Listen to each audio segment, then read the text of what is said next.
Hello everyone and welcome to Rhinofeed. Today I'm going to review the IBM Model M. This particular keyboard has just turned 21 today, so I'm excited to do a little birthday video for it. So let's go over the typing experience first. As you know, this is a buckling spring switch. The actuation point is at 70 grams instead of the more common 50 to 55 grams for your Cherry MX Blues or Browns.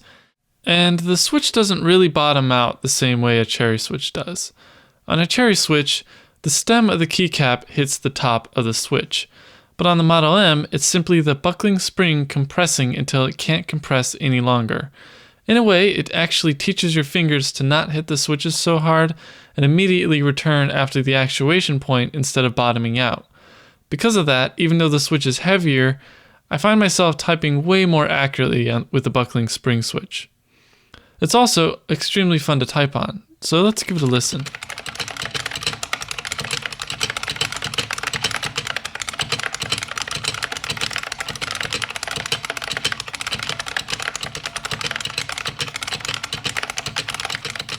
And for that alone, I'm sure many of you want this keyboard.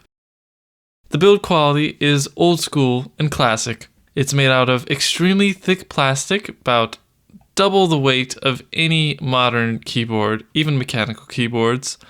It's over 3 pounds, so super heavy. You're not really going to be carrying this around much unless you're a diehard. There's no discoloration of the plastic at all. It looks brand new even though it's been used and refurbished. And it's also very comfortable and ergonomic, as the angled top row of the keys, it just has a slight curvature upward, and it's just not so flat as the modern keyboards. The downfall, however, is this is huge on your desk. Your mouse position is going to be really awkward with your wrist. Another small part of the build is the cable that's included is an extremely thick coiled cable. It's removable, but it's also proprietary, so I would keep it plugged in at all times to make sure I don't lose it. On the front underside of the keyboard, you'll find 2 tiny little rubber feet, and they're there more to prevent rubbing or scraping on your desk than there to prevent slippage. There are, as well, some angle adjustment feet, so if the angle that's included in the flat position isn't enough, you can angle it even further, which I personally believe is too much angle. Now, the keycaps are polybutylene terephthalate, or PBTs, and they've held up really well. They have virtually no key shine. They have a 2-part design, which this just adds extra durability, maybe a different feel, but I really don't notice it. And the keycaps have a glossy side and a simple, clean texture at the very top, which I would prefer a little bit more grain to it. The lettering is dye sublimated, which adds a little bit of fuzziness, but I don't mind it as this does last a long time. Again, durable.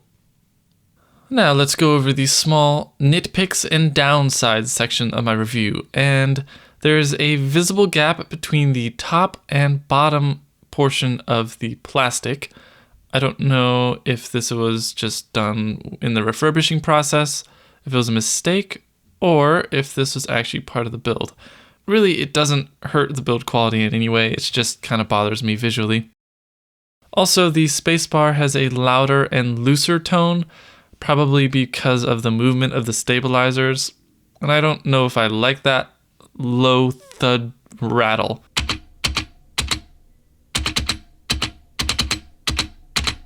Another thing, in my personal experience, I can't game with this keyboard. They're just too heavy, and the switches provide too much resistance for me to react quickly enough in gaming.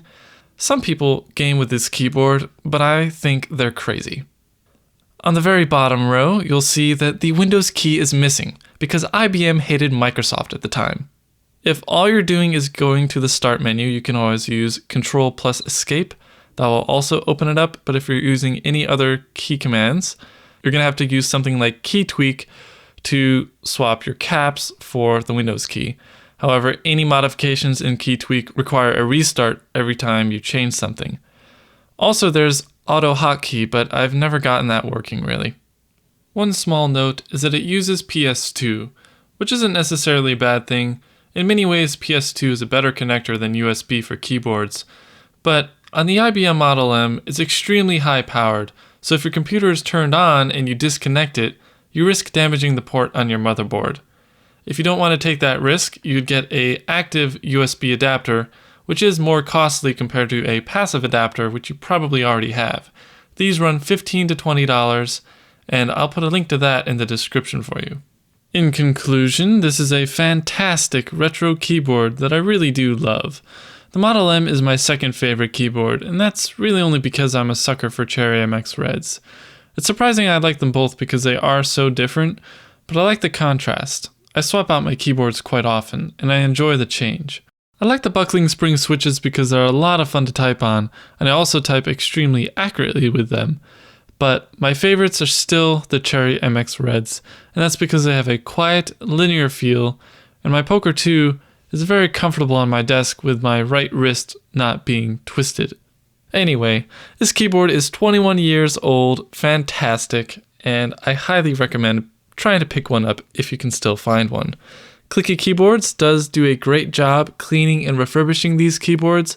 That's where I bought mine. They did not sponsor this message, but I just thought that they did a great job. So there you go. Also, check out my full written review and the full sound test. That's also a great listen and read. Thank you very much for watching. I hope you've enjoyed, and as always, please rate, comment, and subscribe.